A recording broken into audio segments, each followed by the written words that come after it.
জানো তো হঠাৎ করে ডিসাইড হলো বাড়িতে কিছু কাজ করা হবে, সেই জন্য আর কি মিস্ত্রি এসেছে। তো মিস্ত্রিদেরকে মা সব কিছু বুঝিয়ে দিচ্ছিল। তো আমি ভাবলাম কি যে বসে থেকে কোনো লাভ নেই, তার থেকে বেটার হবে রান্নাটা সেরে ফেলি, কারণ দাদা সকাল সকাল কাজে যাবে। আর ওই দিকে যেহেতু আমাদের কাঠের উনান, তো ওখানে তো আর রান্নাবান্না আজকের কিছু করা যাবে না। তো সেই জন্য গাছ থেকে আমি একটা সুন্দর দেখে কচি তুরুল কেটেছি। এটা হচ্ছে আমার গাছের এবছরের প্রথম ফল। আর সত্যি কথা বলতে নিজের গাছের জিনিস দিয়ে রান্না করার মজাটাই আলাদা। আর তো ভাবলাম যে এই সকালবেলা কি রান্না করব, তো ভাবলাম ফ্রিজে কিছু পনির ছিল, তো সেটা দিয়ে পনির দিয়ে পটল দিয়ে একটা রসা করি। আর যেহেতু বাড়িতে মিস্ত্রি হচ্ছে, আর সুতরাং এখন আর কিছু করার নেই, সকালটা এটা দিয়েই ম্যানেজ করে ফেলি, তারপরে দুপুরের চিন্তাটা দুপুরে করা যাবে। তো হঠাৎ আর কি কাজ ডিসাইড করা হয়েছে, কারণ সামনেই আসছে বর্ষা। আর কি কি কাজ আমাদের বাড়িতে হলো সবটাই আমি পার্ট ওয়াইজ তোমাদের সাথে শেয়ার করব।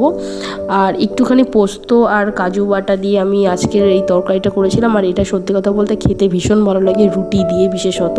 আর আমি রুটি দিয়েই খেয়েছিলাম। আর দাদা তো কাজে যাবে, তো দাদা নিয়ে গেছিলো, সাথে একটু খেয়েও গেছিলো।